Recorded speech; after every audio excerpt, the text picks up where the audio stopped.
If I might, Your Honor, Mr. Frazier is here today. He is my consultant on this project, so if we could have Bring him him up come with you. forward. And Absolutely. we've had some good news lately. Consultant sounded a lot like he's responsible. Well, he's going to answer the hard questions. You know. So, I mean, basically what we're trying to do here is we're going to get this caboose. It's the last FEC caboose, as you know.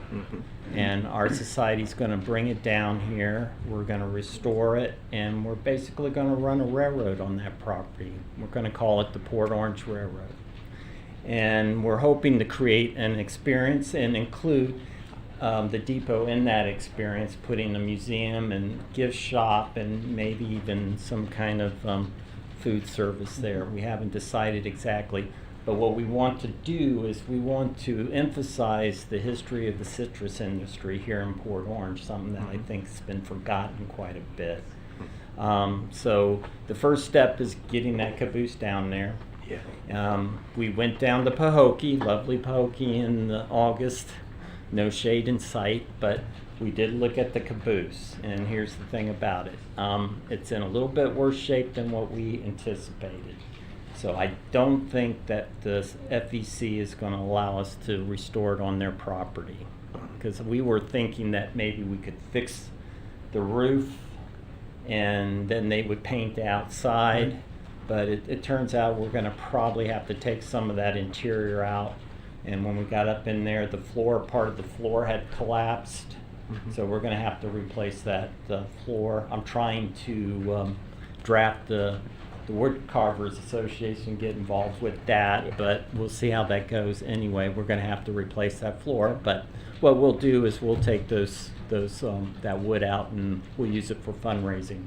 We'll sell pieces of it. Is that what the whole structure, the substrate of the floor is all wood? Yeah, it's you got to remember this was a boxcar originally, and Right. it had a heavy floor, so you could put freight in there, and it is all wood.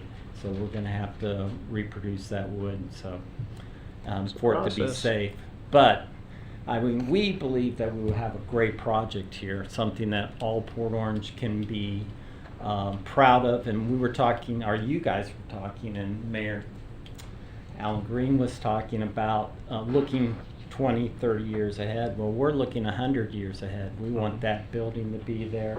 We want that little railroad to be there, and our society to be there operating and working on it. Larry, I'm thinking how wonderful. I know this is a process. Nothing happens overnight. But you've got one elementary school in walking distance. Yeah. You've got another around the corner. Out of 6 in this city that can take advantage of the hard work you guys are doing, and kids that we'll probably never see, because for generations we'll be able to come and enjoy that and learn something about our city, not just our city's history, but the common history in Florida. And also railroad operation, because we're going to run it like a railroad. We're going to comply with Title 49 of federal regulations that apply to railroads, even though we don't have to, because it's not connected into the national system. And we're going to have our own series of trainings. We're going to have our own manuals, our own safety procedures, and we might even be able to get a grant from Operation Lifesaver. What they do is they work on crossing gate safety, and they hand out grants and stuff like that. And we're thinking about how we can put maybe a small pedestrian crossing grate that will close when we bring the locomotive out. But we're calling the whole project the Port Orange Railway Experience. And until we find a better name, that'll be the name of it. And I think it'd be something great for the community. But it's going to be a lot of work. And like any old building or old car, this caboose is going to have some surprises for us. There's no doubt about it. Sure. How totally cool. Questions? Let's start this side. Read what you got. Well, first off, I say it every time y'all come. I just love your passion for this project. I mean, I really, it just inspires me that you guys care so much about it, and you've made headway since we first started talking 2-3 years ago. I'm just curious. It does say on the letter that you sent to us, the cost to move it's $35 and another $35 to restore. So that's 70 in total. Where are you guys in that funding process? Well, we're going to actually get a loan and then raise the money for it. So Okay. what we would do is we have to have 12,500 to buy it. The 35,000 includes buying it too. And it looks like we're gonna have to move it up by truck, and we would estimate $20,000. I'm gonna guess somewhere in there. Comes out to about $1,000 an hour, and we're thinking about 20 hours to move it up here from Pahokee, because we have to have 2 trucks. We have to have a truck for the body and truck for the wheel sets. So the trucks gets a little confusing, but that's what we need. Okay.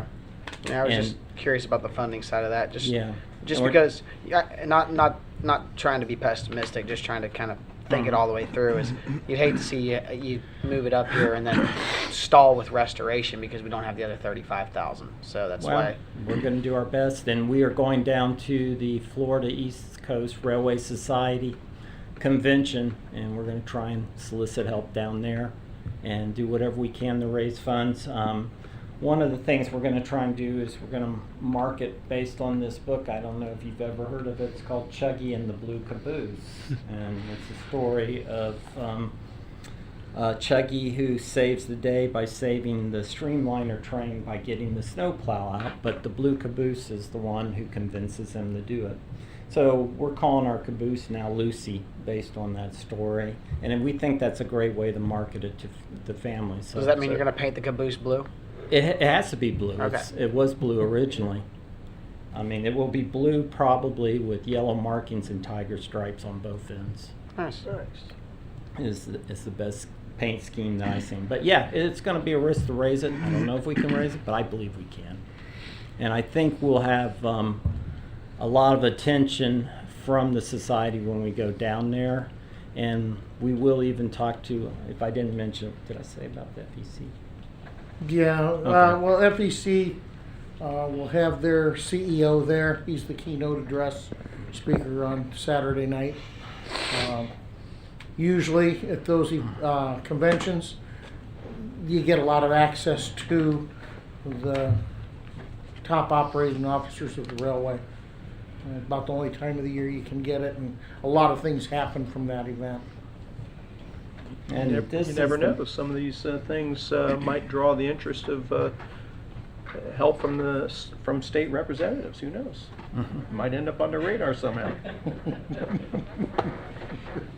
Well, and one of the other things too we'll do, we can't get this grant now because it's given in September, but next year we'll apply for the National Historic Railway Society grants too.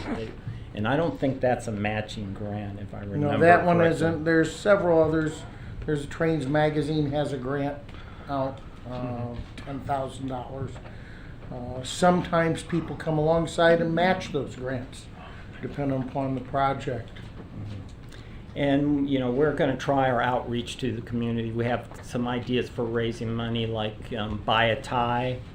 And when we start taking that caboose apart, the caboose has that tongue and groove flooring in it. We're going to try and sell pieces of that floor in exchange for, or not sell them, but have them given out as for donations. Another great thing. Anytime you can do something where people can buy. I mean, you see like brick walks or whatever, which probably is not the best Yeah. idea, but if you could do something small people could donate to, and No, we're- on site where these people donated and helped make this possible. Those are great fundraising techniques that will help you generate some money. Yeah, we were going to do that. We're modeling what we're doing after MOAS and after the lighthouse. And down at the lighthouse, they Those can are go- good models. Yeah. Great, Yeah. great places to start. Yeah. Yeah, in fact, the Lighthouse Group is coming to see the depot this Thursday.